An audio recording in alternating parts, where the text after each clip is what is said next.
Hi, it's Yada with my forecast for the upcoming new moon that takes place on Wednesday, August 16th, in the last degree of sidereal Cancer, which is a very special degree because it forms together with the first degree of the next sign of Leo a karmic knot known as Gandanta in Vedic astrology. A karmic knot speaks of a time where soul growth is steered, and it is always done through an inner churning of deep and perhaps crystallized emotions.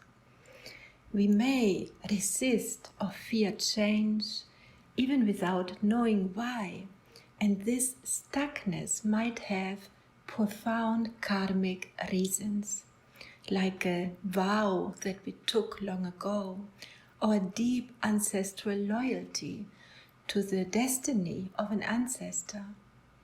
The new moon falls in Cancer, a sign that deals with ancestry, the mother, the homeland, and our roots. It is a very emotional, sensitive, and fertile water sign in which our feeling nature, our imagination, and our ability to create and nurture something new are highly increased. And Cancer is related to the Divine Mother in her manifestation as Bhumi Devi, who in the Hindu pantheon is worshipped as the Divine Mother Earth. She is the goddess of earth and she is the earth. Ancient cultures understood the connection between the divine or spiritual dimension and the material, physical or human world.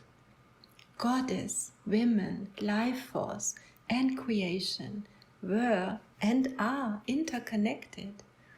But we must experience that within ourselves, reclaiming the connection to the living goddess, to her energy flowing in our cells. Because this karmic knot between the water sign of Cancer and the fire sign of Leo deals with our full involvement into material life, with being in our presence in the body, with our aliveness and the light that we are as a somatic experience. Perhaps we are afraid to stand in our light, in our power, or we don't know how to retrieve certain necessary parts of ourselves. Maybe something blocks our light to shine fully. And we are not only called to shine light on whatever we need to face in the depth of ourselves, for the purpose of the evolution of our individual soul, but for the world soul. The world is unaware of the sacredness of this creation and of human life. Humanity does not any longer honor, does not feed any longer the goddess through worship. Why should she care for our well-being? And nevertheless, she tries to wake up in this world, in many of us. And this new moon marks definitely a stage in the process of self-unfoldment. Whatever it is that we are facing deep within ourselves and trying to reconcile with, it most certainly makes itself known in this time around the new moon in our life through disease, traumatic events, inner struggle, or personal relationships.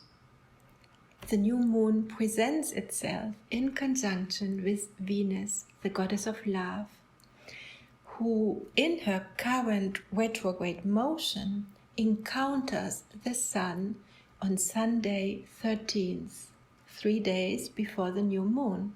And that is always a junction point where we must come face to face with our self-worth and the value of our relationships.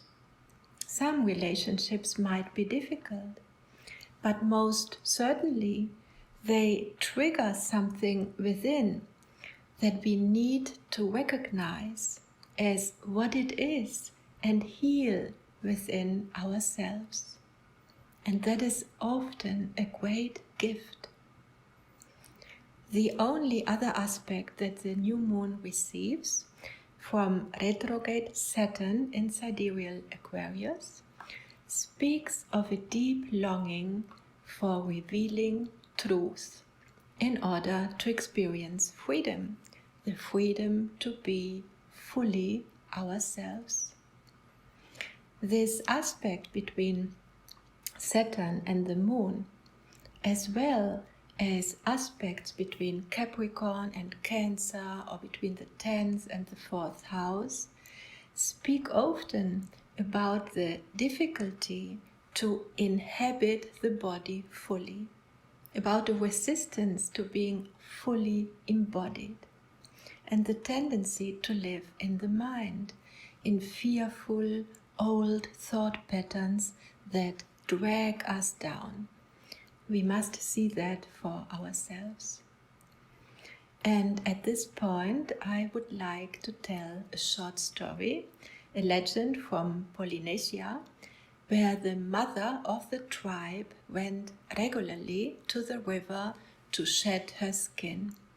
One day she noticed that her old skin got caught in the river by some driftwood. When she returned to the village, enjoying her fresh skin, it turned out that one of her daughters got very disturbed because she didn't recognize her mother with the new skin.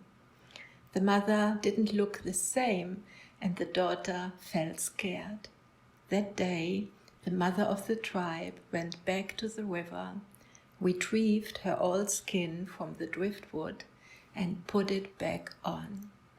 And indigenous people say that that was the day when humans lost the ability to be fully alive in their timeless presence within the human form. Because from that day on, we kept our identity small.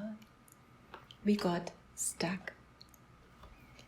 I think that this story is very fitting because the new moon falls in the stars of Ashlesha, that is, the head of the constellation of Hydra, the water serpent. Ashlesha is a deeply transformative lunar mansion whose deities are the Nagas, the divine serpents that help us to connect with deeper layers of ourselves, unconscious layers, and they help us also to reconnect with the divine in its form as energy, as life force or kundalini power. Snakes symbolize the power of vibration, of change and transformation, of death and rebirth. Their bodies are always close to earth, close to the Devi, and they derive their intuitive wisdom from Bhumi Devi, from Mother Earth. And Mercury is the planet who rules Ashlesha and the earth element in the first chakra of the human form. And it is in Muladhara chakra, the root chakra, where Kundalini lies coiled in a state of slumber, waiting to wake up and reveal more of our potential.